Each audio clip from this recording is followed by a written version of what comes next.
Alhamdulillah, wassalatu wassalamu ala rasulillah.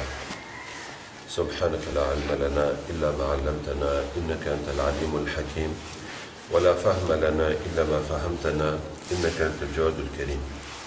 Nous sommes toujours dans la série de questions sur la voie spirituelle et nous étions arrivés à comment avoir la lumière.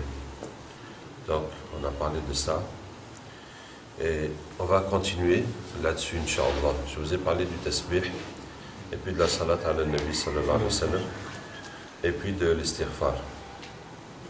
Alors, il y a une condition dans ce dhikr pour que ça marche. C'est que quand on a fait le dhikr pour chasser les pensées de shaitan jusqu'à ce qu'on se concentre, et puis jusqu'à ce qu'on sente la sakina, jusqu'à ce qu'on sente la rahma, la lumière, l'augmentation de la foi. Après qu'on a fait ça, il faut préserver son esprit, son mental, ses pensées, des pensées inutiles. C'est-à-dire qu'il faut se préserver du larou. Larou, c'est les choses inutiles, les futilités dans les paroles, dans l'écoute. Parce que si tu as fait le dhikr et puis tu t'es battu contre les mauvaises pensées, enfin contre les pensées parasites, jusqu'à ce qu'elles disparaissent et puis jusqu'à ce que tu as senti la lumière. Si après ça, tu vas écouter n'importe quoi, parler de n'importe quoi, regarder n'importe quoi, ta tête, c'est comme la maison là que tu as balayée, c'est comme si maintenant tu as ouvert toutes les portes et les fenêtres et la poussière entre de partout. Donc ça va se reconstituer, tu vas te retrouver encore dans le brouillard. Hein?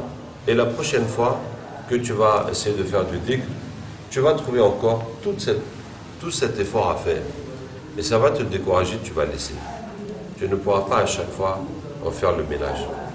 C'est comme si tu as bien nettoyé toute ta maison, et puis tu reviens l'après-midi, c'est rempli encore de poussière comme avant. Donc vraiment, tu ne vas plus trouver le courage, encore une fois, de tout nettoyer encore. Vous voyez? Donc c'est une condition. Hein, pour pouvoir faire ça régulièrement, quotidiennement, avancer dans ce dhikr, il faut prendre la décision dans sa vie de renoncer aux futilités. Donc, notamment à la télé. C'est ce qui vide le plus la personne de sa concentration. Hein, et de toutes les paroles inutiles. Donc c'est un sacrifice à faire. C'est une décision. De toute façon, c'est quelque chose qui est nécessaire dans la vie du croyant. Puisque le prophète sallallahu alayhi wa sallam dit, celui qui croit en Allah au jour dernier, qu'il dise du bien ou qu'il se taise. Donc, un croyant n'est pas supposé rester là dans des causeries inutiles. Je vous dis. Donc, si on n'a pas le courage de prendre cette décision, d'arrêter le larou, d'arrêter les fréquentations, les discussions, les pertes de temps, donc on est condamné toute sa vie à ne jamais connaître la concentration, le plaisir dans sa prière, dans son dhikr, et à faire une adoration purement superficielle.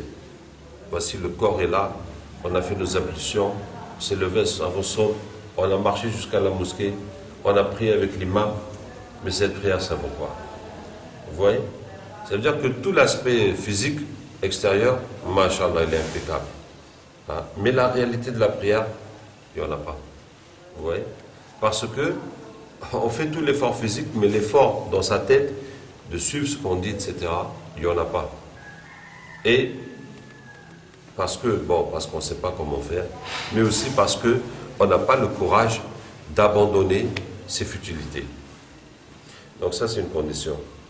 La deuxième chose que je voulais vous ajouter, je vous ai dit de faire le tasbih en pensant à une créature. Je vous ai donné l'exemple de notre corps, qui est forcément la chose la plus proche de toi.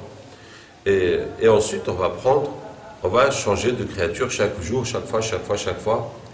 Notamment, on peut suivre les créatures que Allah a mentionnées dans le Coran, de regarder ceci, de regarder cela, pour que spécialement ces versets-là deviennent une réalité dans notre vie, puisque c'est Allah même qui nous demande de les regarder. Hein? Et tu peux aussi chercher n'importe quelle créature que tu sens qui a trop de poids dans ton cœur.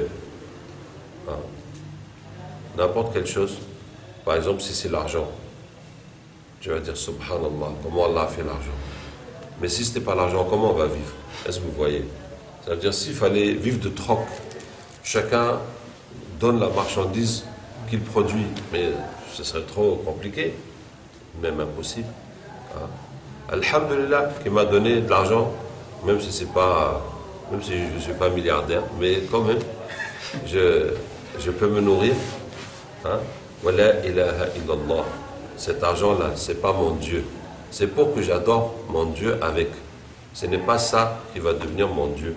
Pour que je laisse ma religion, je fasse les péchés et j'oublie Allah pour courir après l'argent. Allahu Akbar. Allah est plus grand. On peut donner plus que ça. Puisqu'encore une fois, Allah dit la in shakartum la azidannakum. Et puis, la hawla wa la quwwata illa billah. L'argent ne peut rien faire et rien empêcher que par la grâce d'Allah. Eh oui, il y a des gens qui ont l'argent et puis divorcent. Il y a des gens qui ont l'argent et puis leurs enfants se mettent à prendre la drogue, hein, etc. Il y en a qui tombent malades et avec tout leur argent, ils ne peuvent pas se soigner. Hein. Et puis il y en a sans argent qui s'est marié, qui a élevé ses enfants, qui est en bonne santé, alors qu'il n'a pas d'argent. Bon, et on va répéter, jusqu'à ce que maintenant, chaque fois que tu vois l'argent, tu dis non, toi créature, c'est Allah qui donne. C'est Allah qui fait. Bon, maintenant, dans le dhikr, je vais vous proposer un autre sujet de concentration. On va faire le dhikr en pensant à Allah, à la façon dont on voit Allah au paradis. Donc, pour vous expliquer ça, quand les gens arrivent au paradis, les gens traversent le pont et puis ils arrivent au paradis. Donc, les premiers sont les plus rapides, ils vont, et puis pendant ce temps, encore des années, les autres vont arriver derrière, le temps de traverser le pont. Puisque dans le hadith à la marche, le pont est fait 1500 ans de marche ou bien 3000 ans de marche. Donc entre les premiers et les derniers, il y a au moins tout ça. Mais même après ça, il y a les gens qui vont commencer à sortir de l'enfer et puis aller au paradis. Ça va prendre encore beaucoup plus de temps, qu'Allah nous préserve. Pendant ce temps-là, ceux qui sont arrivés les premiers, ils sont en train de faire le tour de leur paradis. Donc ceux qui arrivent les premiers, forcément, leur paradis est beaucoup plus grand. Donc le tour, ça va mettre beaucoup plus de temps. En tout cas, une fois que la dernière personne est sortie de l'enfer, que tout le monde se retrouve dans le paradis, et puis on égorge la mort sur le pont entre le paradis et l'enfer. Et là, on leur dit, les gens de l'enfer, il n'y a plus de mort, les gens du paradis, il n'y a plus de mort. Donc à partir de là, c'est terminé. Il n'y a plus personne qui va sortir de l'enfer, il n'y a plus personne qui va entrer au paradis encore. Donc, à ce moment-là, il va y avoir l'inauguration, ou bien la réception d'accueil, hein? Comment on appelle ça déjà?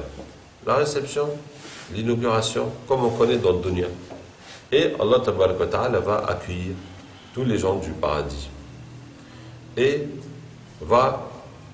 d'abord, Allah va envoyer un vent qui va souffler dans des flûtes, dans des arbres du paradis, et faire une musique plus belle que tout ce qu'ils ont jamais entendu. Et puis Allah leur dit, alors, ça vous a plu? Ils disent, ah vraiment, on n'a jamais entendu une musique pareille. Et puis Allah leur dit, alors, je vais vous faire entendre mieux que ça. Et Allah demande à Daoud alayhi salam de réciter 10 sourates des psaumes de David. Et les psaumes, c'est des cantiques de glorification, de louange d'Allah Tabaraka wa Ta'ala, comme nous connaissons aujourd'hui les cantiques, hein, les chants religieux. Et la voix de Daoud alayhi salam était la plus belle de l'humanité. Même quand il glorifiait Allah, hein, les oiseaux venaient chanter avec lui. Ouais. Ouais. Et puis les montagnes même bougeaient avec sa voix. Comme Allah Tabaraka wa Ta'ala dit.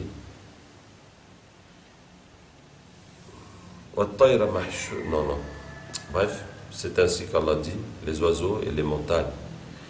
Et quand les gens entendent la voix de Daoud alayhi salam, elle est 40 fois plus belle que le vent, que la musique.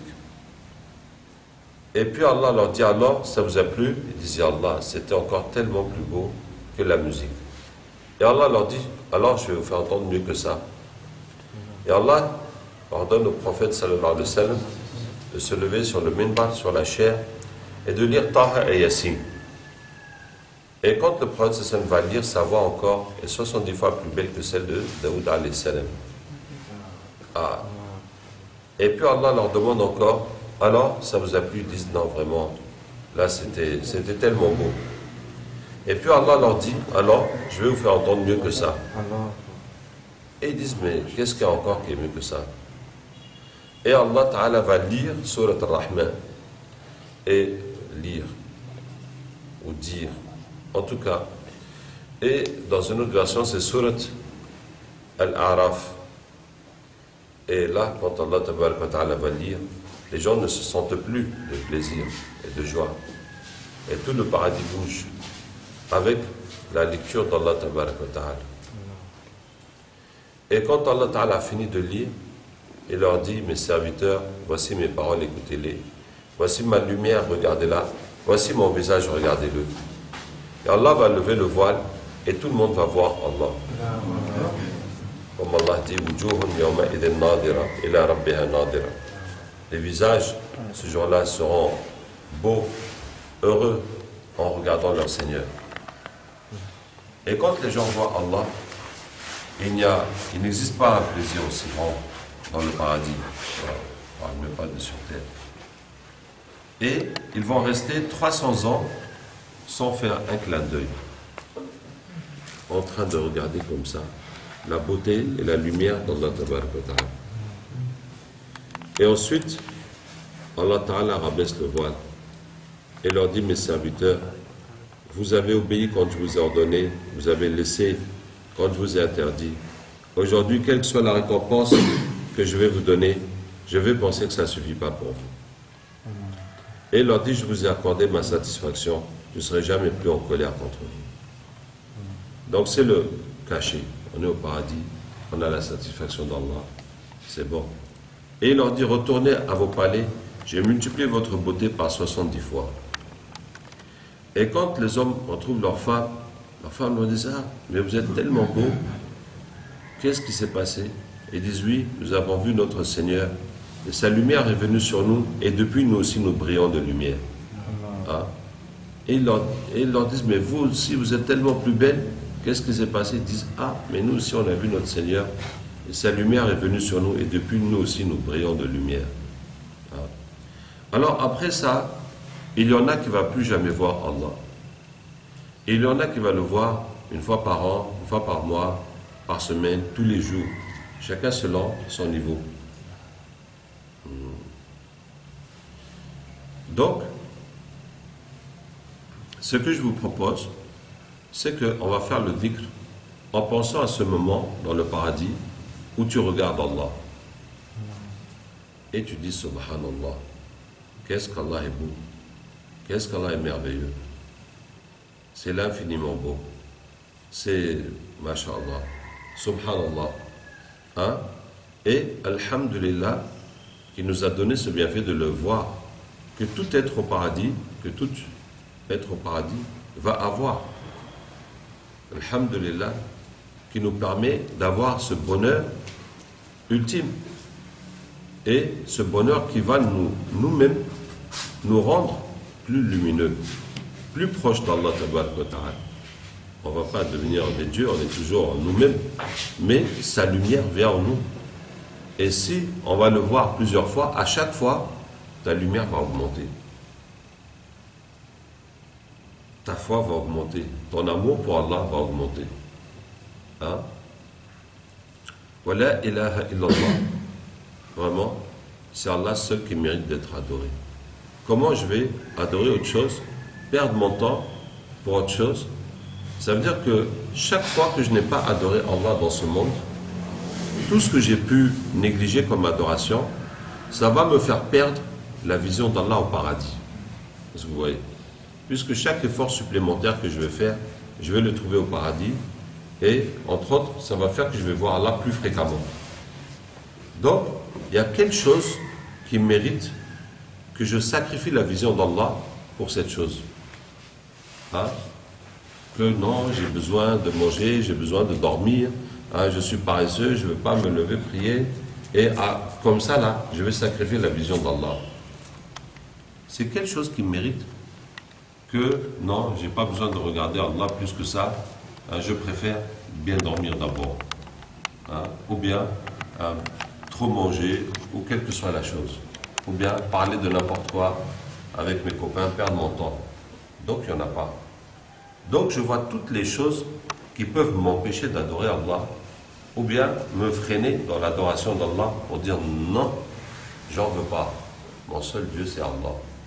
Mon seul but c'est Allah. Toute mon énergie, mon intention, je la mets pour Allah Ta'ala. Wallahu Akbar. La récompense qu'Allah peut te donner, qui peut te donner ça? Voilà la récompense, c'est de voir Allah.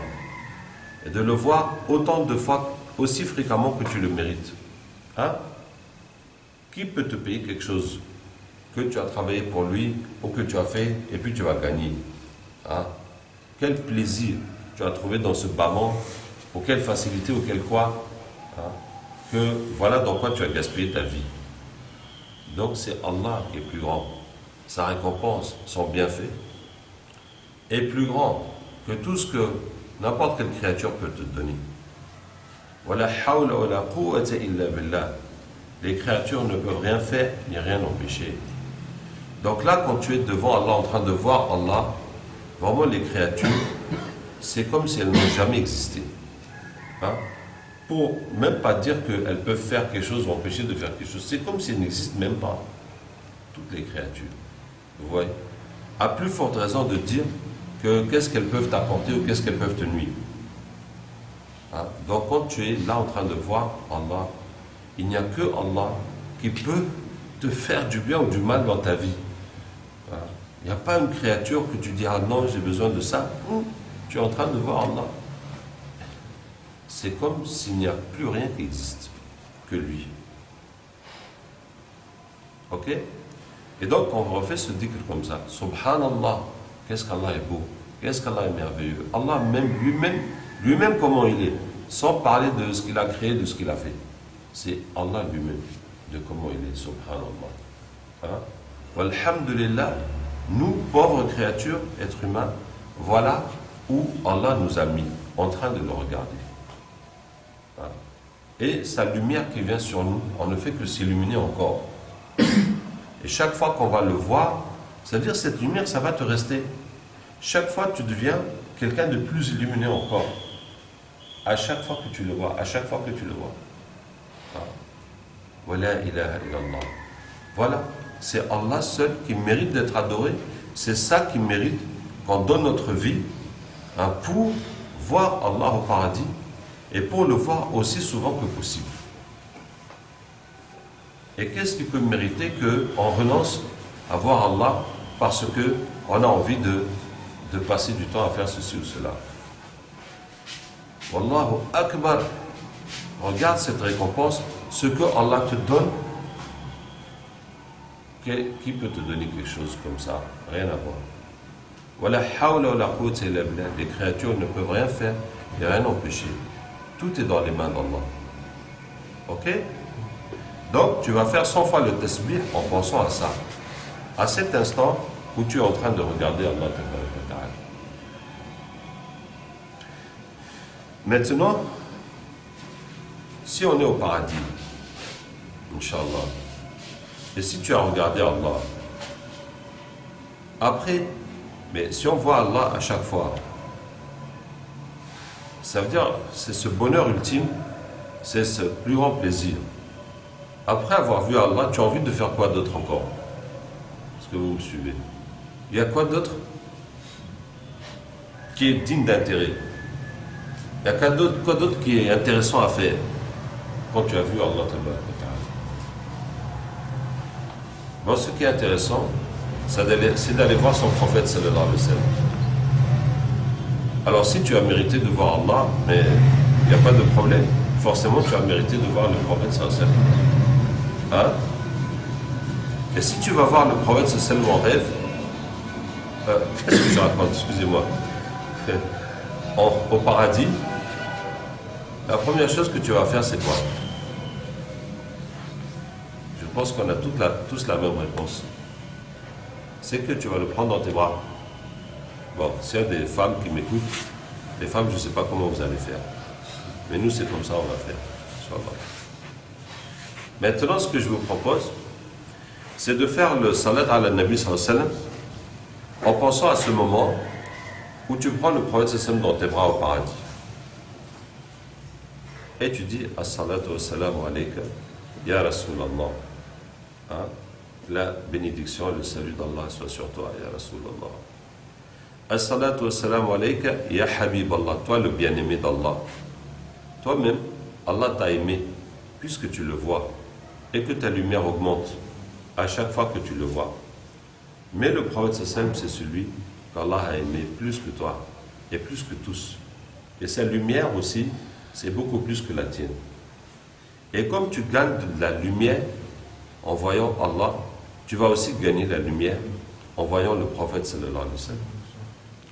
Lui qui est plus aimé d'Allah que toutes les créatures. Et ensuite, as-salatu wa-salamu alayka ya khayra khalqillah, toi la meilleure créature d'Allah. Voilà. Après Allah, voici la meilleure créature. Hein? La meilleure chose qu'il y a dans l'existence encore. Le prophète sallallahu. Et après, wa ala alika wa sahbika ajma'in. Et sur toute ta famille et tes compagnons. Et là, tu regardes autour de toi, et ils sont tous là.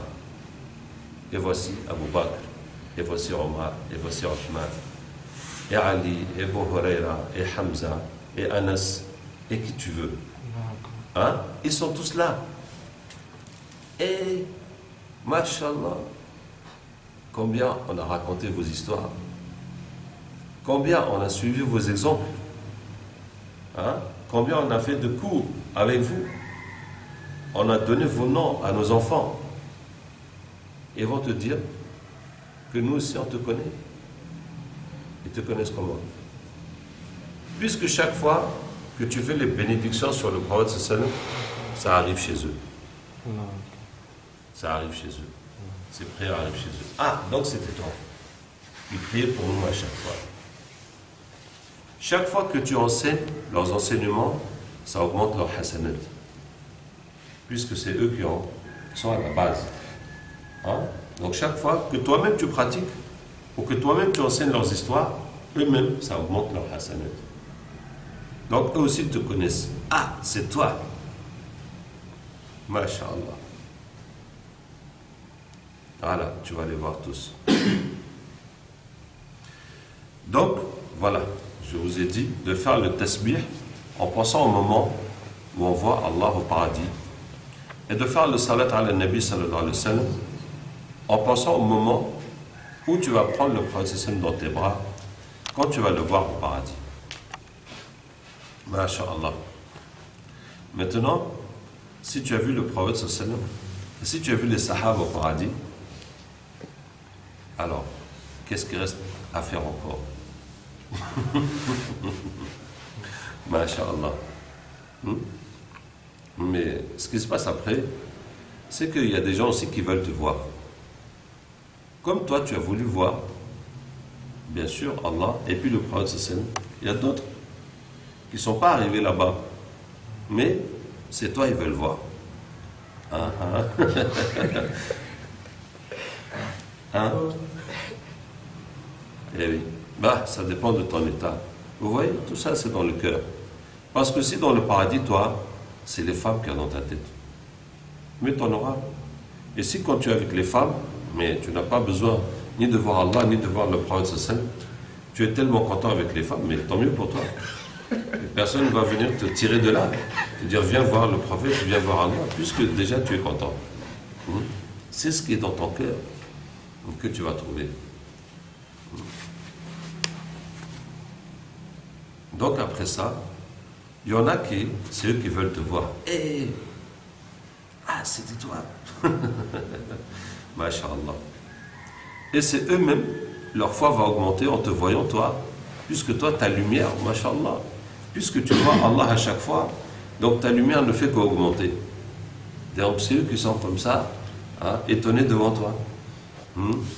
Et voilà que toi aussi, la lumière, bon, ça va les faire briller un petit peu aussi. Masha'Allah. Donc voilà ce que je voulais vous dire en plus sur le dhikr. Maintenant, dans le dhikr, il y a aussi le Coran. Alors, je vais vous parler un peu de comment on doit lire le Coran, comment on doit donner du temps au Coran tous les jours. Donc, ça fait partie des adhkar. Lire le Coran tous les jours. Alors, les Sahaba, radiyallahu anhum, avaient l'habitude alors avant ça, quand le prophète sallam dit lisez le Coran car il viendra le jour de la résurrection intercesseur pour ces gens, il ne s'agit pas de lire dans le livre parce que les Sahaba radiyallahu anhum n'avaient pas de livre et la plupart ne savaient pas lire. Même ceux qui avaient un livre le lisaient rarement. Il s'agit de réciter. Comme on peut dire que ce matin l'imam a lu Surat al-Mulk plus voilà, Nazi'at. Donc ça veut dire qu'il a récité. Donc chaque fois que vous voyez dans les hadiths, lire, ça veut dire réciter. Et donc les Sahaba récitaient le Coran dans leurs prières. C'est ça, c'est de ça qu'il s'agit. C'est de lire, de réciter dans les prières. Maintenant, ils lisaient comment? Donc les Sahaba lisaient le Coran dans leurs prières de nuit. Et la majorité lisait le Coran chaque semaine. Donc il y avait un partage qui était connu. La première nuit, ils lisent 3 sourates, Al-Baqarah, Al-Imran, Al-Nisa. La deuxième nuit, ils lisent 5 sourates, donc les 5 suivantes, Al-Ma'ida, Al-An'am, Al-A'raf, Al-Anfal, Al-Tawbah. La troisième nuit, ils lisent les 7 suivantes. La quatrième nuit, les 9 suivantes. La cinquième nuit, les 11 suivantes. La sixième nuit, les 13 suivantes. Et la septième nuit, c'est les petites sourates, depuis Qaf jusqu'à Nas. Et c'est comme ça qu'ils lisaient le Coran chaque semaine dans leur prière de nuit. Ça, c'est la majorité. Certains lisaient en moins de temps que ça. Comme Uthman, radiyallahu anhu, qui lisait le Coran entier tous les soirs. Chaque soir, après Isha, il fait une rak'at. Il commence la Fatiha Alif Lam Mim jusqu'à Qul A'udhu bi Rabbin Nas, jusqu'à Fajr. Toutes les nuits, il faisait une rak'at où il lisait tout le Coran. C'est une exception. Parce que le prophète sallallahu alayhi wa sallam a dit qu'il ne faut pas lire, il ne faut pas finir le Coran en moins de 3 jours. Mais bon, c'est une capacité exceptionnelle. Et sinon, le minimum qui était chez les Sahaba, c'est de lire le Coran une fois par mois. Ça veut dire le Tarawih qu'on voit pendant le Ramadan, comme c'est fait à la Mecque, où on finit le Coran en un mois, ou en 25, ou en 27 jours. C'était le minimum chez les Sahaba pendant toute l'année. C'est-à-dire, ça c'est le minimum toute l'année même. Ce que nous, on va forcer pour faire une fois par an, eux, c'est toute leur vie comme ça. C'est le minimum même. Sinon, il y avait qui lisaient le Coran plus que ça. D'accord? Donc, ce minimum de lire le Coran une fois par mois, donc ça fait 2 hizb ou 1 juz par jour. En fait, c'est le minimum pour que le Coran impacte notre vie. Si tu vas lire moins de 2 hizb par jour, ce n'est pas assez. Ça veut dire que les affaires de dunya, le va-et-vient, les discussions, ça va couvrir le Coran que tu as lu, tu ne vas pas trouver d'impact. C'est à partir de 2 hizb, c'est le minimum. Voilà.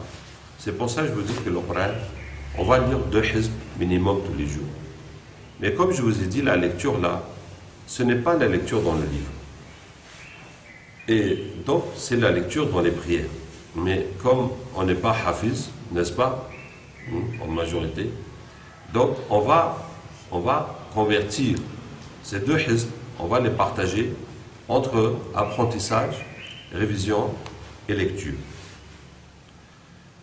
Alors, comment on va partager ça? Tout d'abord, ceux qui ne savent pas lire l'arabe. Bon, tout d'abord, on va convertir les 2 hizb en temps. Ça va faire une demi-heure pour faire les 2 hizb. Pas trop vite, pas trop lent. Une demi-heure pour les 2 hizb. C'est plus ou moins correct. Donc, on va donner chaque jour une demi-heure pour le Coran. Voilà. Alors, pour ceux qui ne savent pas lire, ils vont passer cette demi-heure à apprendre à lire, à apprendre l'alphabet arabe, à apprendre à lire les mots, les lettres, jusqu'à pouvoir déchiffrer le Coran. Et si vous avez appris déjà quelques sourates à l'oral ou avec vos parents ou en écoutant seulement, donc arrêtez-vous là. N'allez pas passer plus de temps à apprendre plus à l'oral et passez plutôt ce temps à apprendre à lire. Jusqu'à ce que tu puisses lire et puis maintenant tenir le livre de Coran et apprendre directement en arabe. Hein? Parce que, en vérité, j'avais un ami comme ça, il apprenait par cœur avec la phonétique des sourates. Je dis non, il faut laisser tomber ça, il faut apprendre à lire. Et il me dit non, que lui, il veut apprendre le Coran. Je dis oui, mais si tu apprends à lire, tu pourras mieux apprendre le Coran. Et puis il m'a récité une sourate qu'il avait apprise. C'était du charabia. Il me dit alors c'est bon, je dis c'est n'importe quoi. Voilà. Donc tu es vraiment en train de perdre ton temps d'apprendre le Coran avec la phonétique. Bon, le minimum pour faire la prière. Après, ce temps-là va plutôt apprendre à lire. Alors, nous avons une méthode pour apprendre à lire en très peu de temps, en 3 jours, de façon normale. Mais j'ai lancé un défi, Inch'Allah. On va faire l'apprentissage en 1 jour. Voilà, Inch'Allah, on va prendre le matin les gens qui ne connaissent pas une lettre d'arabe et qu'avant le soir, ils puissent lire le Coran. Inch'Allah. Bien. En tout cas, voilà. Bon, je vous dis, si vous savez lire l'arabe, et si autour de vous, il y a d'autres qui ne savent pas lire l'arabe, dans votre mosquée, dans votre groupe, dans votre sortie, dans vos études, mais il faut tout faire. Mais il faut leur donner du temps pour qu'ils apprennent à lire. Tu ne peux pas être là en train de lui raconter des histoires, et puis il ne sait même pas lire le Coran. Non, ce n'est pas normal. Il faut lui donner du temps pour qu'il apprenne à lire. Donc prenez cette feuille que nous avons, cette méthode, pour apprendre à lire, et puis vous lui apprenez jusqu'à ce que tout le monde sache lire le Coran. Et mashallah, tout ce qu'il va lire dans sa vie, c'est écrit pour toi. Donc c'est super. Ça fait tellement de hasanat, mashallah. Donc que disais-je? Ceux qui ne savent pas lire, ils vont passer cette demi-heure-là à apprendre à lire. Et ensuite à déchiffrer le Coran. Donc une fois que tu as appris à lire, tu vas reprendre les sourates que tu as apprises par cœur. Et tu vas les réapprendre en arabe, dans le livre. Là, tu vas voir si la façon que tu as appris là, si c'est ça ou bien c'est pas ça. D'accord? Ça va te corriger les sourates que tu connais déjà. Et puis tu vas prendre la sourate suivante, la sourate suivante dans l'ordre, et tu vas la lire, la relire, la lire, la relire, jusqu'à ce que tu l'apprennes par cœur. Donc voilà, en même temps, ta lecture qui se développe, et en même temps, tu apprends les nouvelles sourates par cœur. Et tu continues comme ça, tu prends la sourate suivante, jusqu'à ce que ta lecture devienne naturelle, comme quelqu'un qui lit le français ou qui lit ta langue. Donc dès que tu vois, tu lis. Tu n'as pas besoin de réfléchir, de chercher encore. Voilà. Donc ça, c'est une étape. Maintenant, si on sait lire, je vous ai dit que on va partager le temps entre la lecture, l'apprentissage et la révision. De ces 3 parties, la partie la plus importante est la révision. Parce que beaucoup de gens cessent d'apprendre le Coran parce qu'ils oublient déjà ce qu'ils ont commencé à apprendre. Est-ce que vous voyez? Donc à quoi ça sert d'apprendre encore quand ce que j'ai déjà appris, je l'ai oublié? Donc, je m'en vais nulle part comme ça, et comme ça on abandonne. Donc, la première chose à faire, c'est que tu vas réviser. S'il y a n'importe quelle sourate, n'importe quel verset que tu as appris dans ta vie, et puis tu l'as oublié, maintenant, tu vas faire que ça.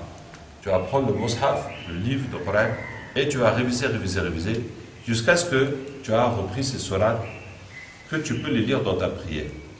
D'accord? Et maintenant, dans ta prière, tu vas organiser ta prière pour réviser tout le Coran que tu connais. Ça veut dire que tout le Coran que tu connais, tu vas mettre dans l'ordre. Tu as les petites sourates jusqu'à Sabbih, ou jusqu'à Amma, ou jusqu'où tu connais. Et puis tu as Alif Lam Mim un petit peu au début, Ayat al-Kursi avec quelques versets après, Aman al-Rasoul, tu as un peu par ici, un peu par là, un peu de Yassine, un peu de Kaf, un peu de ce que tu as, jusqu'à la fin. Maintenant, quand tu vas prier, tu lis le premier morceau et puis le deuxième. Et à chaque prière, tu lis la suite, à chaque prière, tu lis la suite, et jusqu'à ce que tu boucles le Coran que tu connais, et puis tu le recommences. Donc, ça c'est très important, et ça a de multiples avantages. Le premier avantage, c'est que tu ne vas plus oublier le Coran que tu connais, puisque tu le répètes systématiquement intégralement dans tes prières. Le deuxième avantage, c'est que tes prières vont s'améliorer. Au lieu de faire toutes tes prières avec Inna a'taynak al-kawthar et Qul huwallahu ahad, tu vas te retrouver à lire, il y en a qui se reconnaissent, tu vas te retrouver à lire des sourates plus longues, Et puis troisièmement, tu te rapproches de la sunna du prophète et des sahaba qui lisaient tout le Coran dans leur prière de nuit, en boucle. Comme tu ne connais pas tout le Coran, ben c'est le Coran que tu connais d'abord, que tu vas lire dans tes prières. Et comme nous sommes encore faibles pour lire ça dans les prières de nuit, on va lire ça dans n'importe quelle prière qu'on prie. On fait la suite. D'accord? Bien.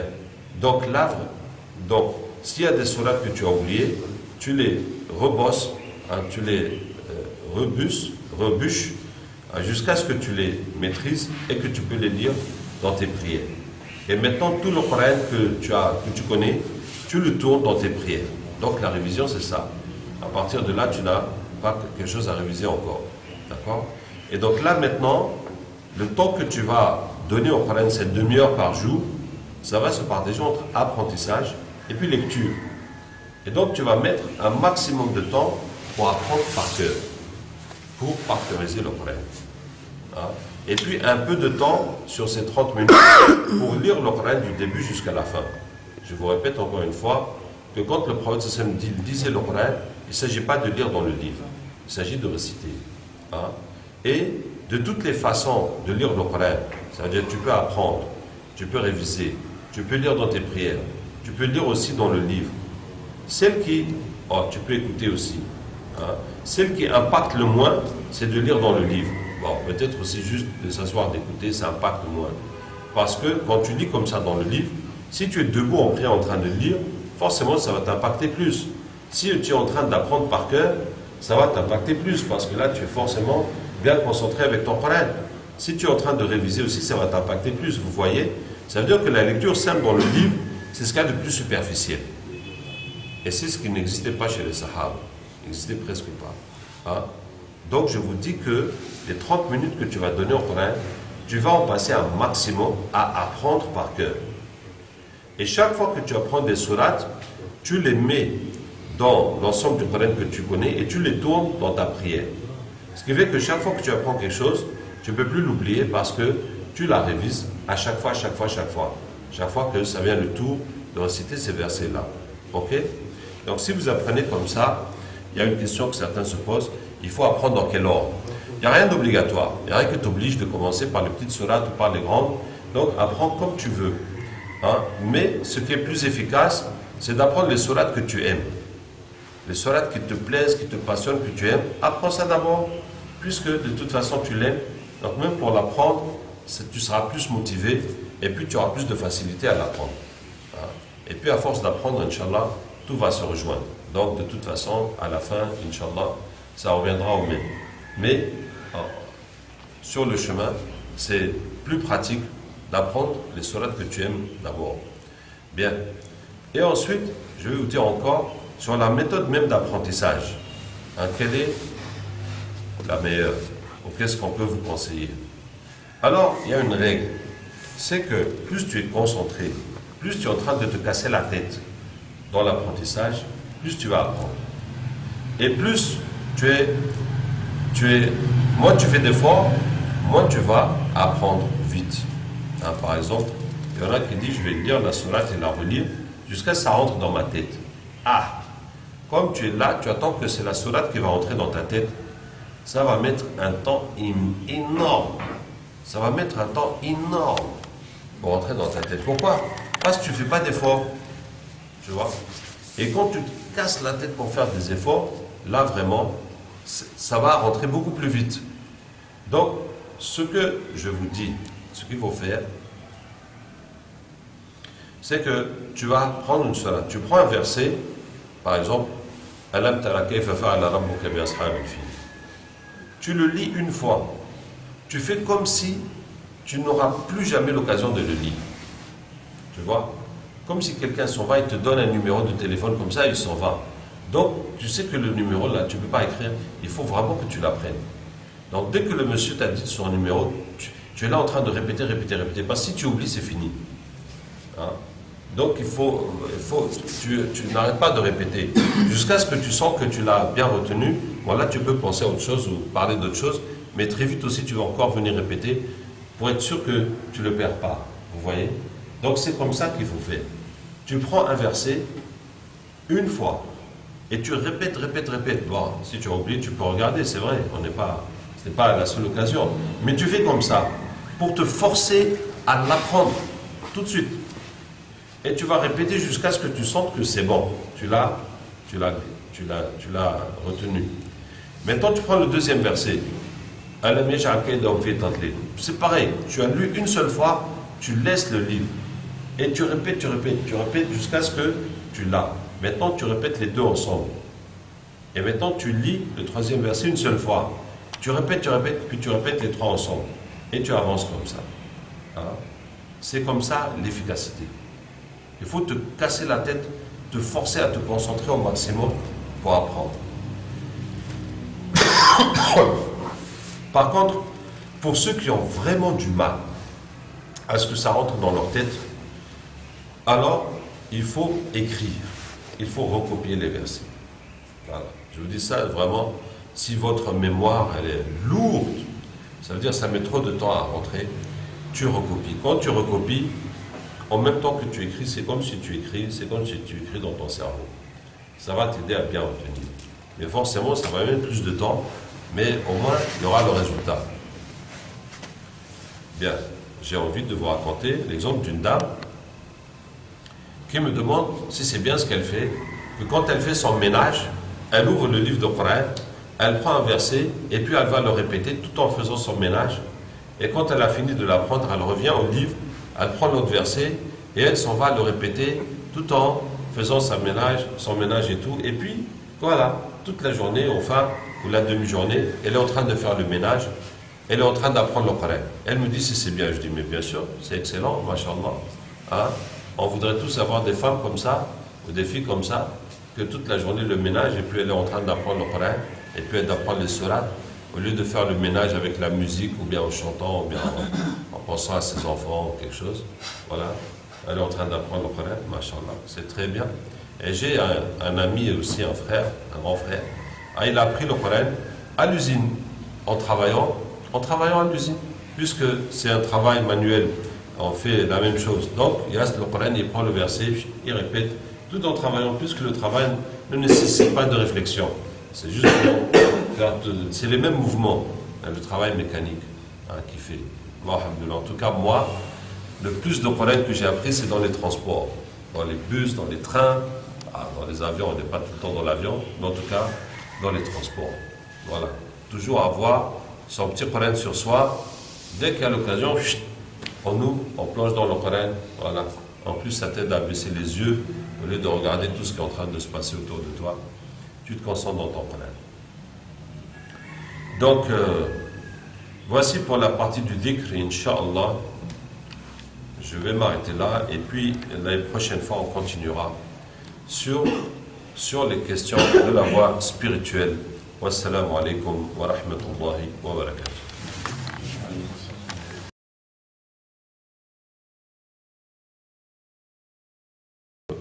Quand les imams sont divergents, vous êtes libre de suivre ce que vous voulez. Puisque ce qui s'impose à nous, en tant que musulmans, c'est le ijma', les savants. Donc quand les savants sont unanimes sur une question, on ne peut plus s'y soustraire. Et si les savants sont divergents, chacun peut suivre le savant qu'il veut, et puis il ne faut même plus en faire une polémique. Tu vois. Mais si c'est les savants, maintenant si ce n'est pas des savants que chacun dit comme ça de son côté, en raison de plus que tu n'es pas obligé de les suivre, c'est déjà, eux-mêmes, ce n'est pas des savants. Mais tant qu'il y a divergence, même si tu as suivi l'un ou l'autre, ce n'est pas un problème. Tu vois. Maintenant, l'islam nous demande de bien nous comporter avec les gens du livre, avec n'importe qui, avec qui on vit, tant que ce n'est pas quelqu'un qui combat l'islam. Tant qu'on n'est pas, il ne s'est pas déclaré comme ennemi, etc., on doit bien se comporter, entretenir des bonnes relations avec eux. C'est ça qui est demandé. Maintenant, les choses qui sont interdites, des choses qui sont interdites. À vrai dire, si on va dans une église, ce n'est pas interdit, entrer dans une église.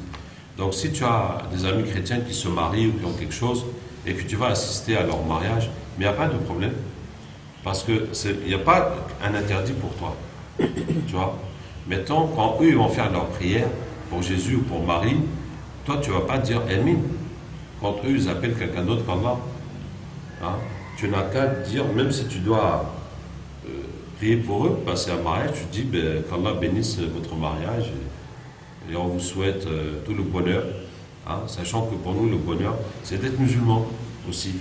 Hein? Donc tu vas dire comme ça. Tu ne vas pas dire, bon, par exemple hier, il y avait la journée mondiale du voile, hein, au CCI, c'est ça? Hein. Et puis donc, machallah, les sœurs, elles ont invité 2 sœurs chrétiennes là-bas, qui étaient avec leur voile chrétien. Et vraiment, les chrétiennes étaient très contentes, parce que elles ont vu, c'était plein de jeunes filles, puis c'était des jeunes, bon, il y avait quelques mamans aussi, mais c'était plein de jeunes voilés. Tu vois, eux, ça les touche, parce que même si elles sont voilées, mais il n'y a pas beaucoup de chrétiennes qui sont voilées. Puis c'est seulement celles qui sont bonnes sœurs, là. C'est pas toutes les chrétiennes qui viennent à l'église, elles ne se voilent pas comme ça dans la vie. Tu vois. Donc, vraiment, ça les a touchées. Et puis, elles ont beaucoup encouragé les filles. Et moi, depuis longtemps, j'appelle à ce qu'on s'entraide avec les chrétiens pour nos thèmes communs. Tu vois. Par exemple, si on a un problème avec la débauche, et on veut trouver des solutions. Mais les chrétiens, ils ont le même problème. Et on peut mettre les solutions ensemble pour empêcher, par exemple, les grossesses à l'école, ou etc. Puisque les chrétiens, ils ont le même problème que nous. On peut faire ça ensemble.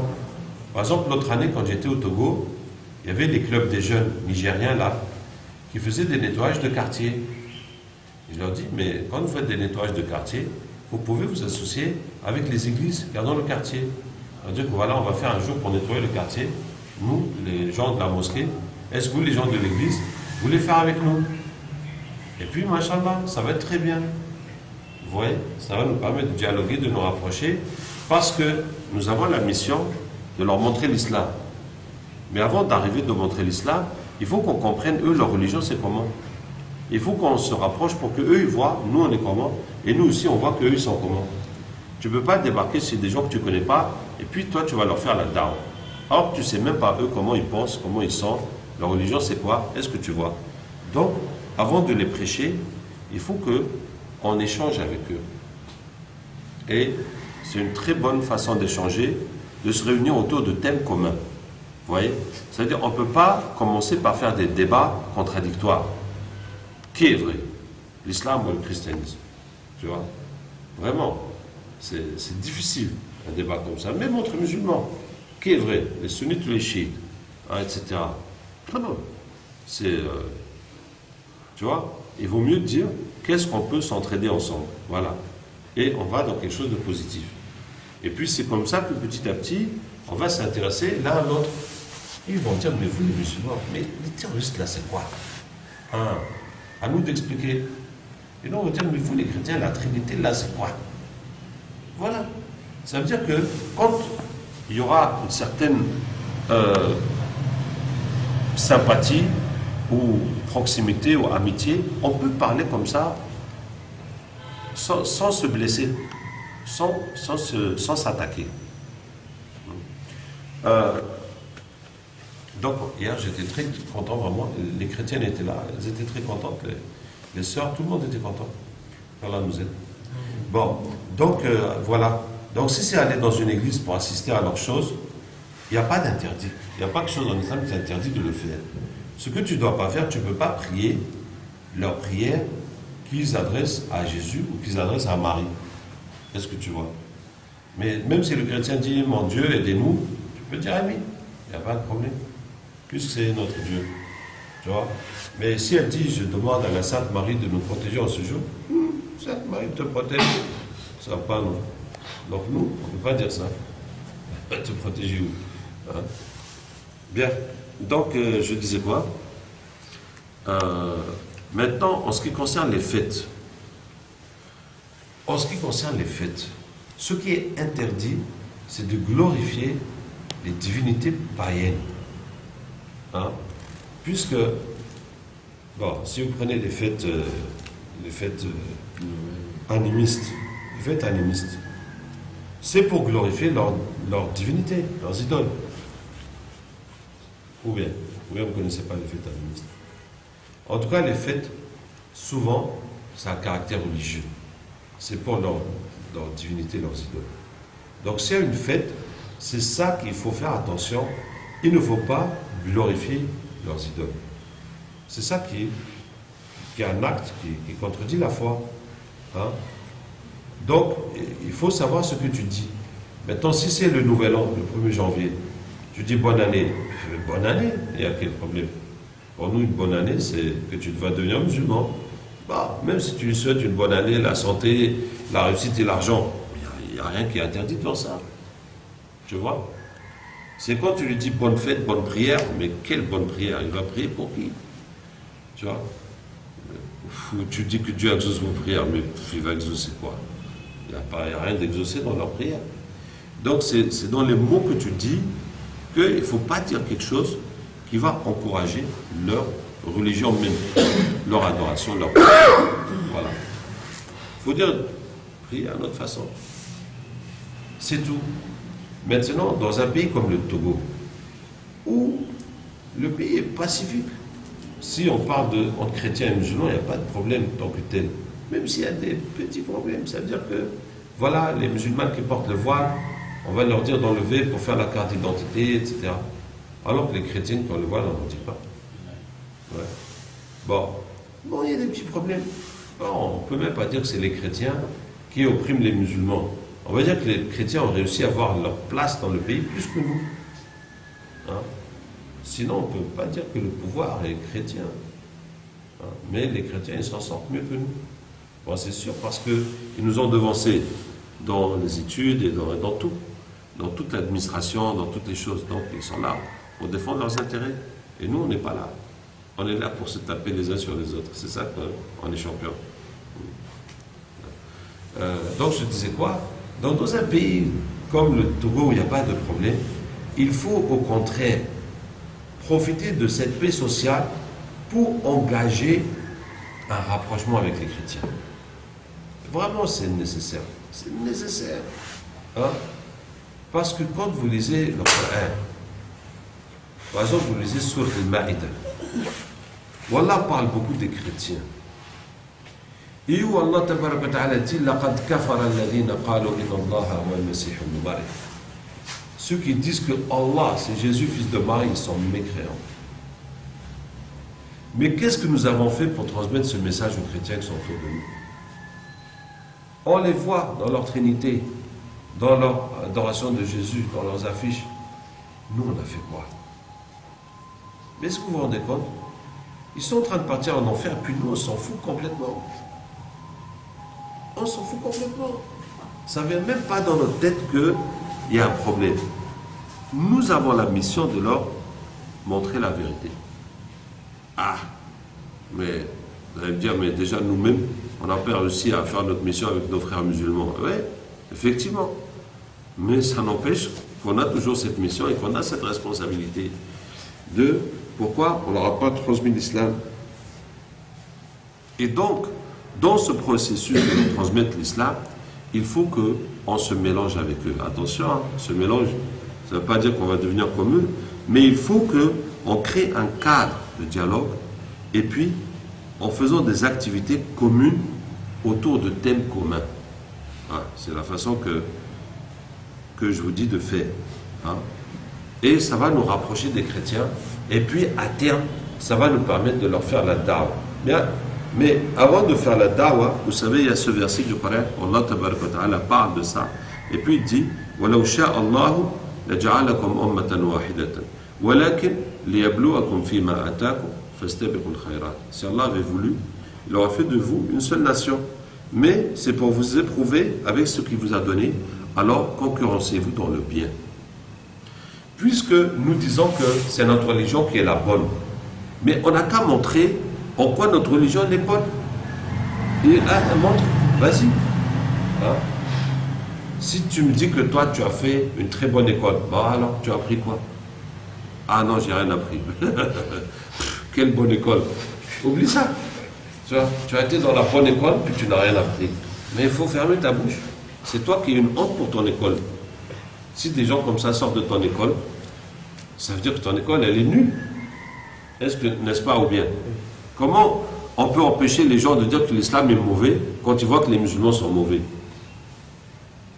Mais puisqu'on a vu un mauvais musulman, un deuxième, un troisième, on dit mais c'est l'islam qui ça va pas, qui appelle au terrorisme, puisqu'ils sont comme ça partout. Vous voyez? On ne peut pas empêcher les gens de critiquer l'islam quand nous, les musulmans, donnons une mauvaise image de l'islam.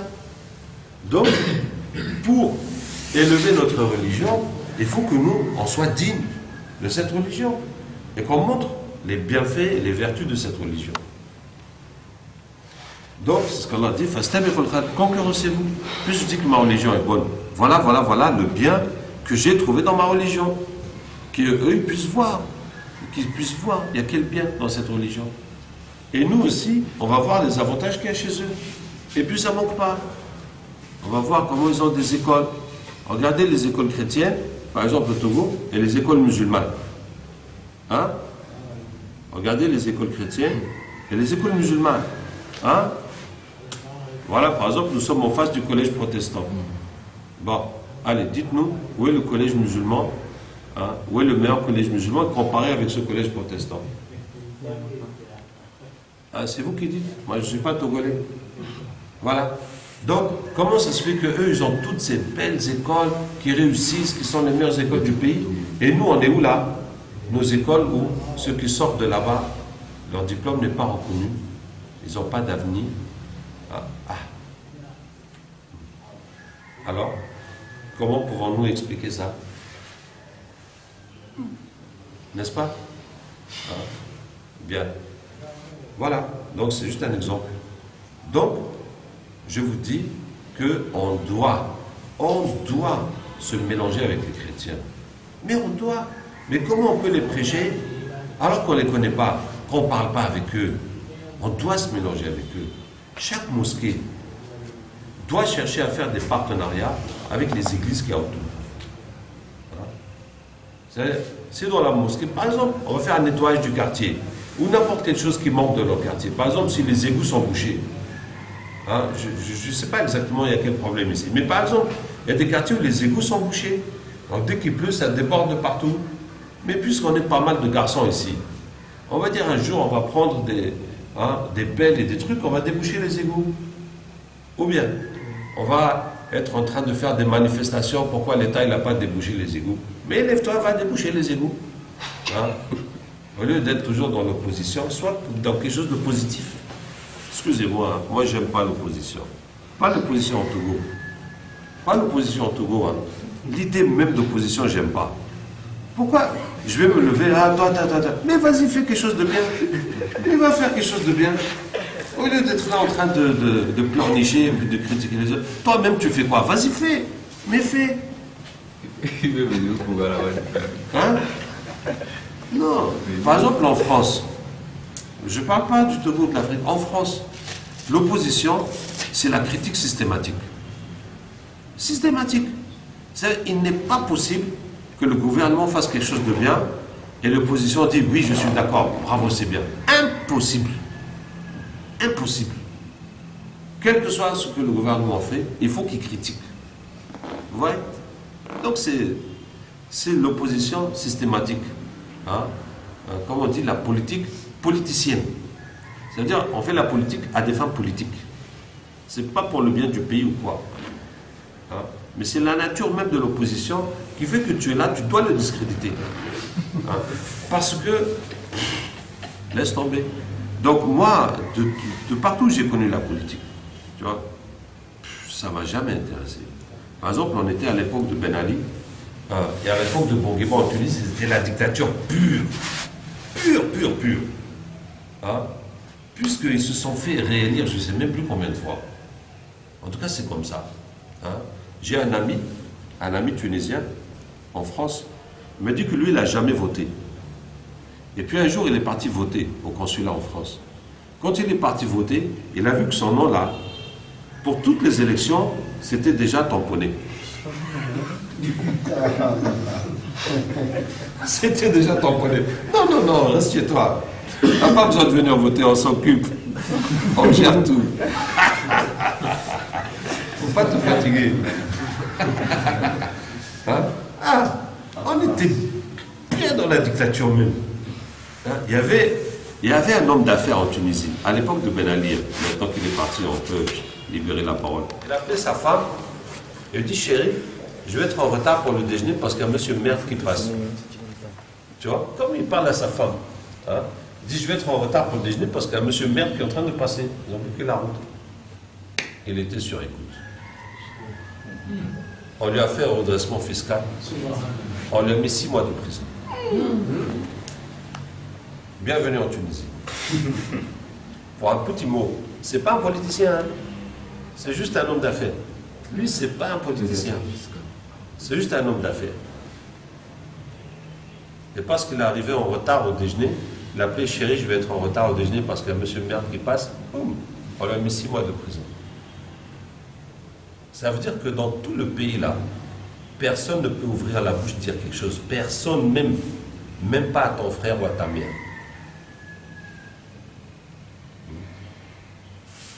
On a connu ça. Et à un moment, il y avait les frères musulmans, aujourd'hui Narda, qui sont au pouvoir, machallah, qui étaient dans l'opposition. Et moi j'étais là. Et puis j'ai dit, mais non, c'est stupide. Pourquoi faire l'opposition? Mais pourquoi faire l'opposition avec des dictatures? Mais ça sert à quoi? Hein? Si tu veux faire quelque chose pour le pays, tu vas avoir des dictatures, tu dis, voilà, moi, je pourrais aider l'agriculture, ou bien mieux organiser la médecine, ou ça, hein, je voudrais, voilà, j'ai un projet, est-ce que je peux faire ça? Et puis c'est tout.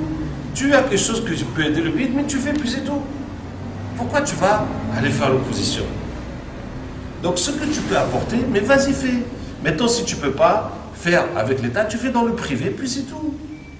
C'est tout. Tu fais quelque chose de bien pour le pays, pour qu'on avance. Hein? Voilà. Donc, je ne sais même plus pourquoi j'ai parlé de ça. Sur l'idée des chrétiens. Sur l'idée des chrétiens. Qu'est-ce que je disais? Qu'on doit... Ah, voilà. Que chaque mosquée, par exemple, le nettoyage des égouts. Voilà. Au lieu d'aller crier, ouais, nettoie pas les égouts, allez-y, devez-vous nettoyer les égouts. Hein? Et quand vous faites des projets comme ça, vous associez les chrétiens. Et ça va être très bon. Hein? Puis il y a un projet qui me tient à cœur. C'est l'éducation sexuelle à l'école. Parce que mes enfants en CM2, on leur apprend comment ne pas tomber enceinte et comment ne pas attraper le sida. Voilà comment ça fonctionne, voilà comment la grossesse ça arrive, voilà comment le sida ça arrive, et voilà comment il faut faire pour que ça n'arrive pas. C'est tout. Maintenant, nous ne sommes pas d'accord, nous sommes d'accord qu'on ne veut pas que nos enfants aient le sida ni les grossesses, mais nous ne sommes pas d'accord pour réduire l'acte sexuel à ça, et pour finalement leur donner la liberté de faire ce qu'ils veulent, tout en évitant le sida et les grossesses. Donc, puisque nous n'acceptons pas cette façon d'éduquer les enfants, à nous de proposer une alternative. Vous voyez? Et là-dessus, nous et les chrétiens, on peut faire ça ensemble. Dire que non, le sexe, ce n'est pas juste ça. Juste faire l'amour et puis éviter les grossesses. Il y a une raison. Pourquoi on se marie? Pourquoi la chasteté? Etc. etc. Il faut une éducation plus globale à la vie. Hein? Vous voyez? Donc, moi je pense que, par exemple, ce cours-là, nous les musulmans, avec les chrétiens, on doit proposer une alternative. Bien sûr, on va montrer aux enfants comment ne pas tomber enceinte, ne pas attraper le sida, mais on va leur expliquer aussi ce que les religions disent, ce que la morale dit, ce que notre culture, même animiste, dit à ce sujet, et pourquoi il faut attendre le mariage, etc. Vous voyez? Nous les musulmans, au Togo, on n'a aucune chance d'amener un projet comme ça à terme. Hein? Mais les chrétiens, ils sont beaucoup plus capables que nous de le faire. Et on doit s'associer avec eux pour faire ça. Vous voyez? D'autres choses. Donc, on va pour la corruption qu'on peut faire. Par exemple, si c'est l'AMT qui sont dans une école, l'AMT doit avoir pour objectif de combattre la corruption et la triche à l'école. Et pour ce faire, il faut s'associer avec les organisations chrétiennes. Parce que je suis sûr qu'il y en a. Pour lutter ensemble à éliminer la triche dans l'école. Vous voyez?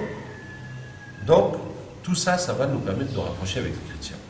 Voilà, donc c'est pour répondre à la question de ceux qui disent que les chrétiens, il ne faut pas aller dans leurs fêtes, il ne faut pas ça. Donc, tout ce qui n'est pas haram, on peut le faire.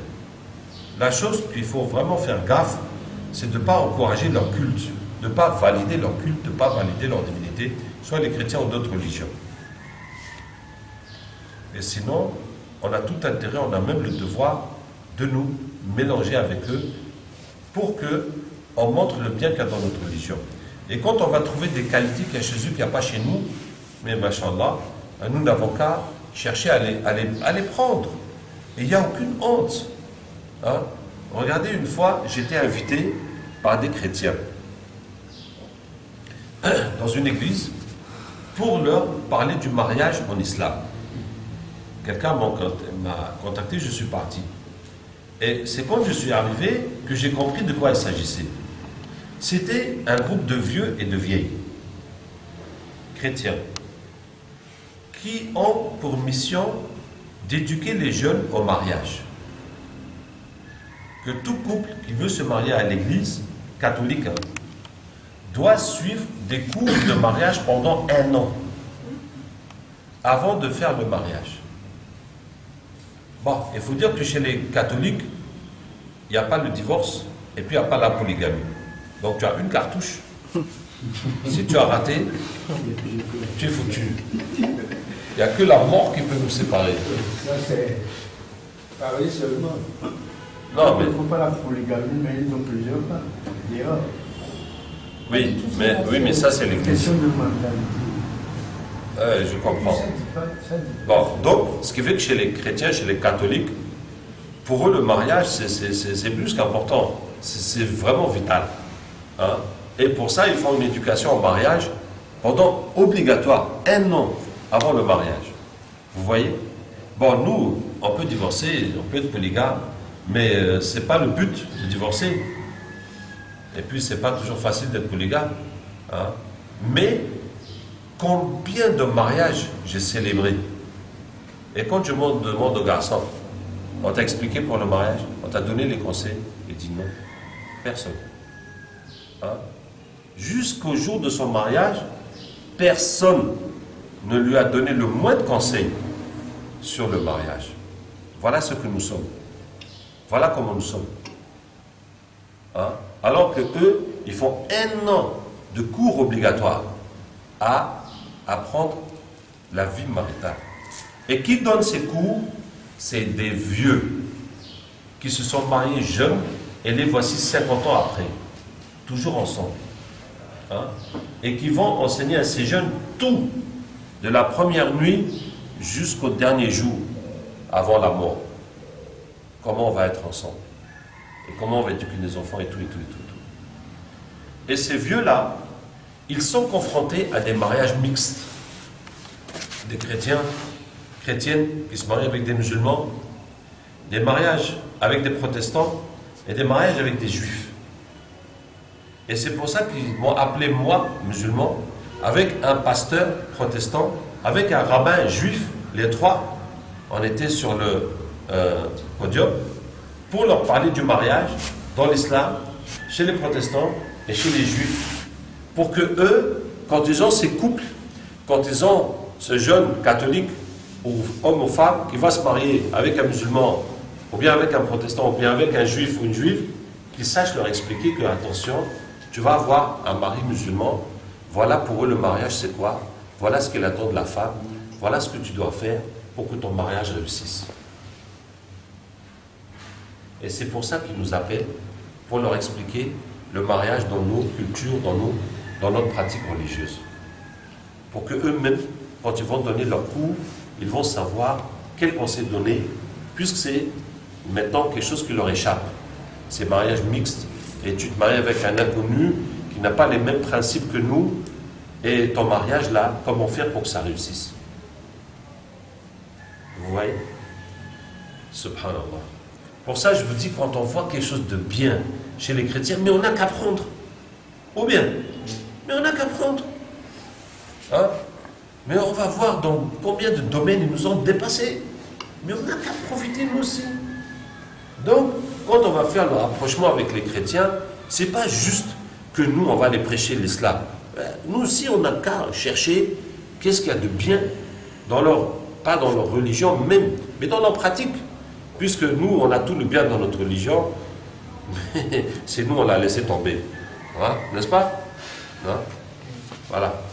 Donc, pour ça, c'est d'autant plus important de créer ces liens avec les chrétiens.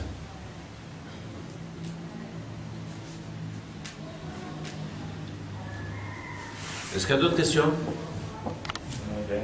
Oui, vas-y.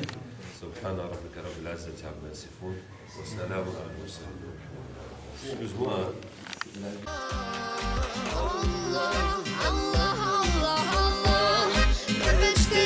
Oblakon, najjaśniejszy